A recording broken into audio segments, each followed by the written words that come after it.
Audio Jungle.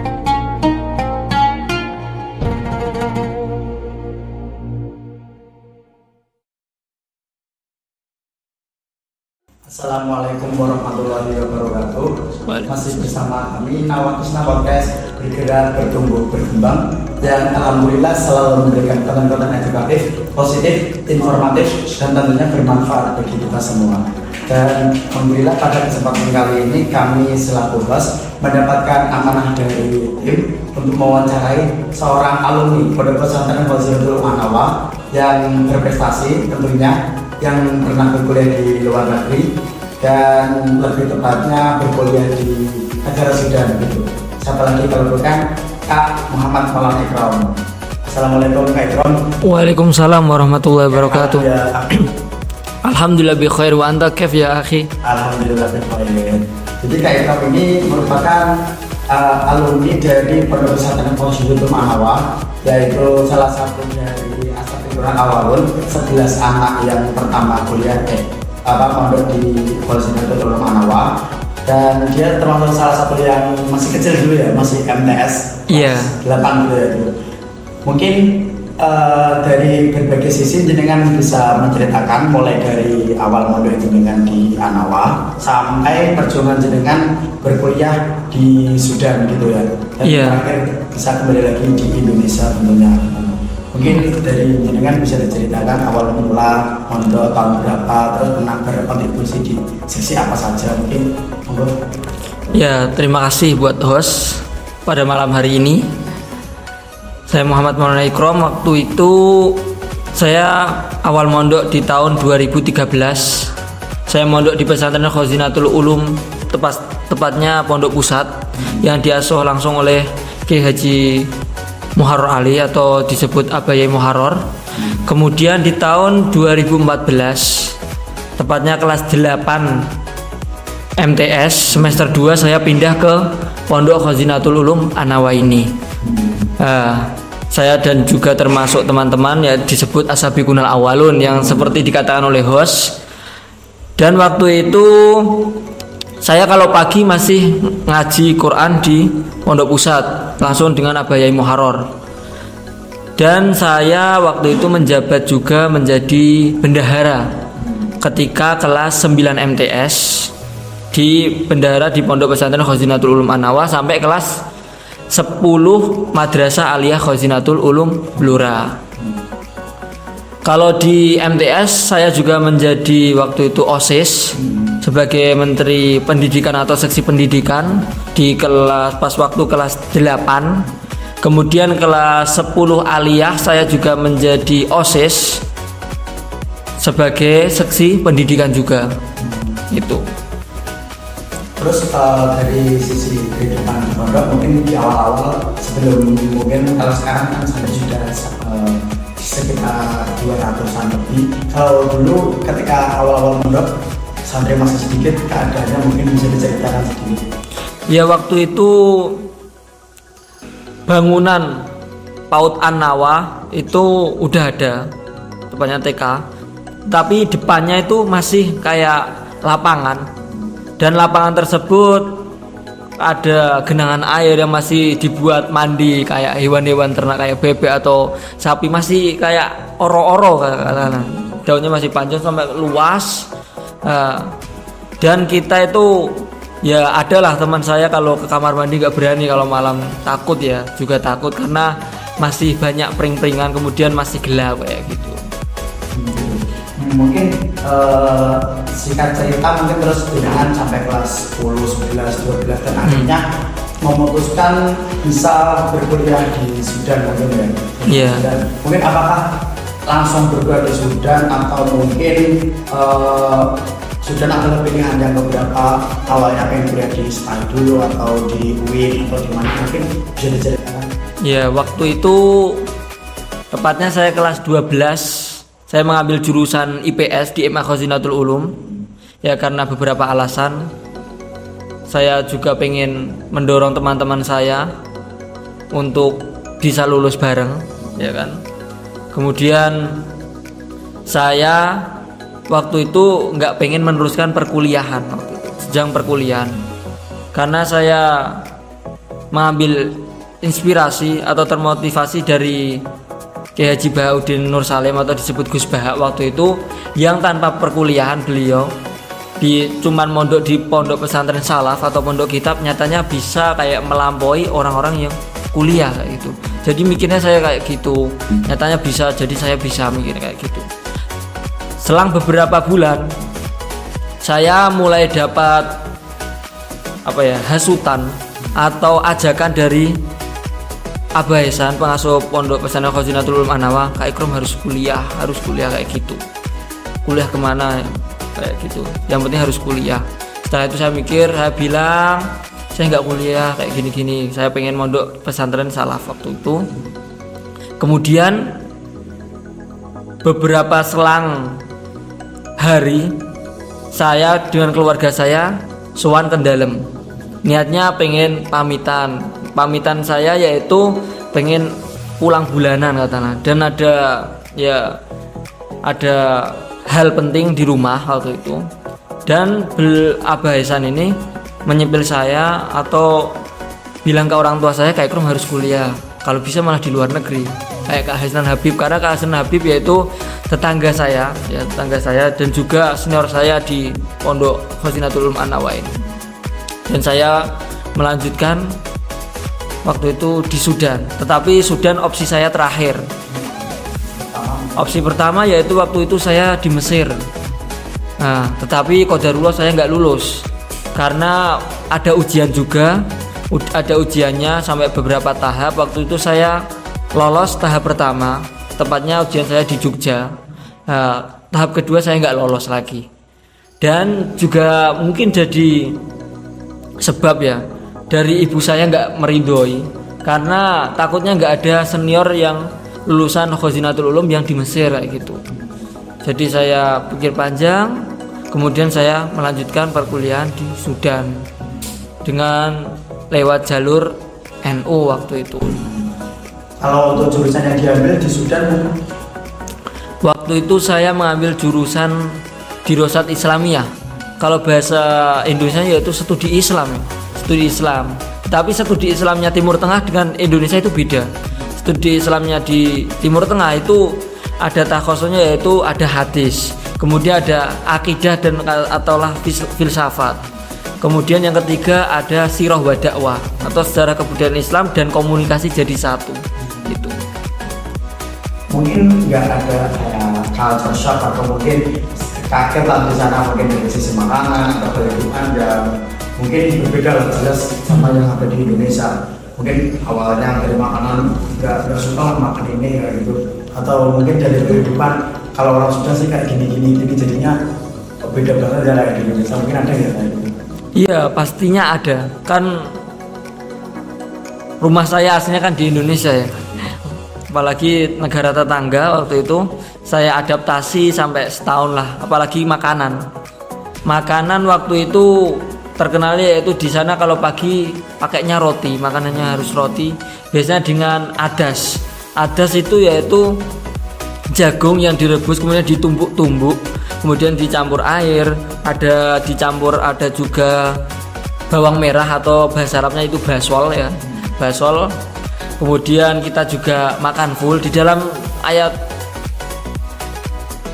Al-Baqarah ya, wa adasya wa basolihah, itu makanan orang-orang Afrika kayak gitu itu, dan makanan orang-orang terkenal, makanan Arab kayak gitu. Dan awalnya saya itu langsung mutah nggak kuat ya, rasanya ambar, kemudian nggak, bumbunya itu sedikit kayak gitu. Pastinya kalau orang Sudan atau orang negara-negara Arab itu pakainya ditambahi dengan garam atau bahasa Arabnya milah kayak gitu. Kalau kita orang Indonesia kalau makan di sana ya kaget kayak gitu, harus adaptasi. Kalau di sisi ilmu mungkin yang di luar perkuliahan pastinya. Iya. Apakah ada fun di tertentu yang disenangi ya gitu? Waktu itu saya sangat menyukai ilmu hadis, dan alhamdulillah waktu itu rata-rata banyak kita sanatan kitab, apalagi sanatan kitab hadis. Dan alhamdulillah saya waktu itu bisa dapat sanad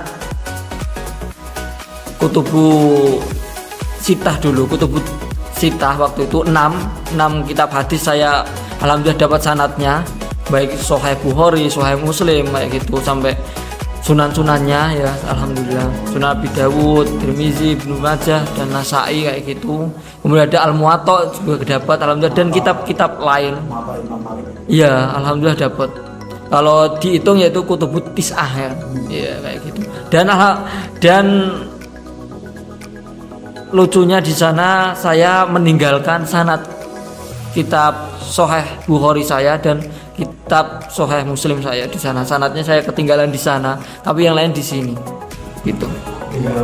Nah, terus singkat cerita terus dengan kuliah sampai ke semester 7 ya. Iya. Pastinya melewati beberapa fase-fase, mungkin pernah ikut organisasi apa, bisa ceritakan sedikit mungkin pernah di PCINU.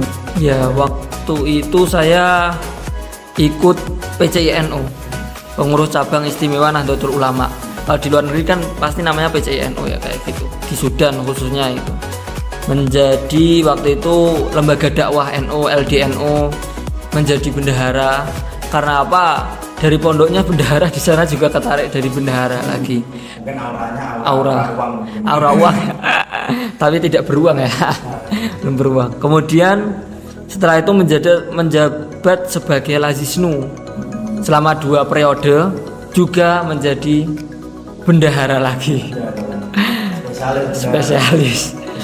Kemudian setelah itu akhir atau tahun akhir kemarin saya juga diangkat menjadi Tanfidiyah, pengurus Tanfidiyah, menjadi bendahara lagi juga. Iya. Tapi belum sampai Suriah dengan. Suriah belum. Tingkatannya ada atas itu. Makomnya beda. Mungkin terus jenengan singkat cerita terus semester 7 jenengan terakhir di sana ya. Terus akhirnya dipulangkan karena saya dengar ada sebab perang, mungkin apa itu perang beneran atau perang yang gimana mungkin jenengan? Ya itu perang beneran itu. Tapi terkenal yaitu perang saudara sama negara Sudan sendiri, yaitu tentara katakanlah tentara, ada tentara negeri waktu itu dan juga ada tentara swasta. Kalau di Sudan itu dibagi jadi 2. Nah, kenapa ada tentara swasta? Karena waktu itu ada perang antar suku yang di wilayah-wilayah nggak bisa menyatukan tentara negerinya. Yang bisa menyatukan yaitu tentara swasta yang dibentuk oleh presiden namanya Umar Bashir, yang beliau menjabat sekitar 30 tahun waktu itu, dan dikudeta tahun 2018. Timbullah itu ibaratnya ada 2 tentara dan 2 jenderal, yang satu berhubungan dengan Amerika, yang satu berhubungan dengan Rusia. Kalau kita kenal yaitu negara adidaya sama adidayanya yang nggak pernah akur mulai sejak zaman dahulu sampai sekarang ya. Jadi pasti ada goresan dan perang sampai sekarang. Dan perang itu mencederai banyak orang. Iya. Artinya membuat khawatir dari pihak mahasiswa internasional terus Indonesia kan. Iya. Dipulangkan itu dengan bebas apa? Ya alhamdulillah. Ya. Dan ketika itu ketika pulang mungkin kan jenengan dari sana apa nggak ada kayak intimidasi dari mereka, nggak ada atau pas rasa takut pastinya ada. Perkuliahan saya yaitu di International University of Africa, terkenal yaitu IUA. Ini kan tingkatnya internasional, jadi yang bentuk bukan dari negara Sudan sendiri, tapi terbentuk dari negara-negara Arab. Kalau Dubai, terus Arab Saudi, kemudian Emirat, itu yang membentuk perkuliahan saya. Makanya adanya beasiswa dan banyaknya orang asing yang belajar di sana, yaitu dari Yaman atau Afghanistan atau Pakistan, itu di IUA. Kemudian singkat cerita, di pas waktu perang, perkuliahan kita itu menjadi target. Karena apa? Pasti uangnya banyak. Yang mendirikan nggak cuma dari Sudan, ya kayak gitu. Kemudian kita rasa ada was-was, takut, ada suara bom, suara tembak-tembakan. Kita kemudian diungsikan waktu itu. Kita disuruh di asrama, tapi dengan perlindungan waktu itu ya katakanlah tentara negerinya sendiri, kayak gitu. Sampai waktu itu kita melihat secara langsung yaitu 2 minggu pas waktu itu bulan puasa ya, tepatnya tanggal 21 Ramadan, mulailah waktu itu perang. Kita takut, kemudian bahan stok makanan apalagi beras kita stok banyak waktu itu sampai mengumpulkan donasi banyak, baik PPI, PCINO, kemudian sama PCIM Muhammadiyah atau Persis juga ada, PKS juga ada di sana, mengumpulkan donasi bersatu kita walaupun dari segala aliran ya, aliran untuk bisa hidup waktu itu. Singkat cerita, beras pasti lama-kelamaan akan habis, kemudian kita makan cuman makan Indomie. Kita makan Indomie 2 minggu, buka sama sahur 2 minggu, kadang sama telur, kadang enggak. Kalau nasi ada, kalau nasi ada kita makan, kalau enggak ya udah, katakanlah kita makan Indomie terus itu. Dan hal itulah yang membuat Anda langsung memutuskan untuk pulang ke Indonesia itu. Iya. Pulang ke Indonesia lagi. Dan dalam keadaan belum lulus pastinya. Iya, belum lulus. Ada sebenarnya semester 7 saya. Semester 7. Iya. Setelah lagi sudah skripsi. Iya. Semester 7. Dan terus dengan kembali ke Indonesia dan melanjutkan kuliah lagi atau masih menunggu keputusan dari sana? Alhamdulillah saya melanjutkan kuliah yaitu di Riau, Sumatera. Namanya IAI Diniyah Pekanbaru Riau. Dan ada teman-teman saya yaitu kalau dijumlah seangkatan saya 33 yang di sana, dan sekarang udah tahap menunggu sidang seminar proposal insyaallah bulan Desember ini. Jadi langsung keadaannya transfer itu langsung. Ya, transfer kuliah. Jadi langsung semester 7 gitu. Semester 7 ya. Terus sekarang sudah sampai apa tadi? Skripsi ya, alhamdulillah. Membuat proposal skripsi.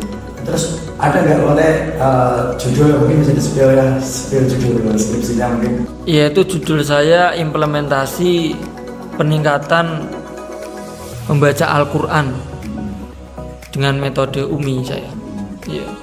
Studi kasusnya saya di RBK Baitunur Blora untuk memudahkan saya sendiri ya dalam proposal dan juga skripsi, karena tepatnya di Blora sendiri kayak gitu. Dan kuliahnya online ya? Kuliahnya online pastinya. Berat. Kecuali nanti kalau wisuda. Iya. Iya. Nah, terus mungkin ada nggak boleh bisa merasakan perbedaannya kuliah di Sudan sama yang di Indonesia mungkin? Perbedaannya yaitu kalau di Sudan itu sedikitnya presentasi, tapi presentasi rata-rata di semester 3, tapi nggak sering kayak di Indonesia ya, mungkin sebulan 2 kali yang maju siapa kayak gitu. Sampai semester 8 itu pasti presentasi ada, kemudian alhamdulillah skripsi dulu, kemudian baru PPL dan KKN. PPL kita gabungkan dengan KKN kayak gitu. Di Sudan kayak gitu. Beda kalau di Mesir ya, Mesir terkenal nggak pakai skripsi. Ya mungkin kan ini terakhir, mungkin ada pesan-pesan atau motivasi mungkin dari kepada penonton, pada sahabat-sahabat kita yang menonton pada kesempatan kali ini agar bisa berhasil dengan kuliah di luar negeri mungkin, atau bisa melakukan studi lah minimal, mungkin ada kata-kata. Yaitu pesan dan kesan dari saya yaitu teruntuk kalian selalu semangat belajar walaupun dengan kondisi baik suka maupun duka, selalulah belajar karena ilmu itu sangat luas, dan yang dikatakan di dalam Al-Quran, ilmu nanti akan bisa mengangkat derajat kalian. Itu benar, itu yang saya rasakan sendiri ketika dipulangkan dengan kondisi yang belum lulus tapi mempunyai alhamdulillah ilmu lah yang cukup ya, alhamdulillah bisa kayak keangkat ya, ada perubahan yang penting alhamdulillah gitu. Dan jangan lupa selalu mendoakan kedua orang tua kita dan guru-guru kita, baik guru kita yang masih hidup maupun yang telah meninggal kayak gitu. Dan terakhir yaitu selalu memurojaah atau mengulas pelajaran yang telah diajarkan guru-guru kita, baik yang telah diajarkan maupun yang akan diajarkan. Itu pesan dari saya. Jadi begitu ya sahabat-sahabat Nama Kisah Podcast, pengalaman dari Akhinal Karim, Kak Maulana Itom, mulai dari awal pondok sampai bisa berkuliah di Sudan. dan sekarang alhamdulillah bisa kembali lagi ke Indonesia dan pastinya membawa ilmu yang tentunya bermanfaat bagi kita semua ini. Mungkin dari sahabat-sahabat yang bisa termotivasi untuk kuliah di negeri orang atau di luar negeri bisa berkonsultasi sendiri, nanti ditemui sendiri orangnya di Masjid Tunggal pastinya. Selalu saja kalau dengan mau mencari konsultasi lebih intens lagi bagaimana kuliah di sana gimana, terus apa prosesnya gimana, nanti bisa dibantu sama Kak Muhammad Maulana Iqbal gitu ya. Mungkin kurang lebihnya dari kita mungkin sudah cukup. Mohon maaf. Wassalamualaikum warahmatullahi wabarakatuh.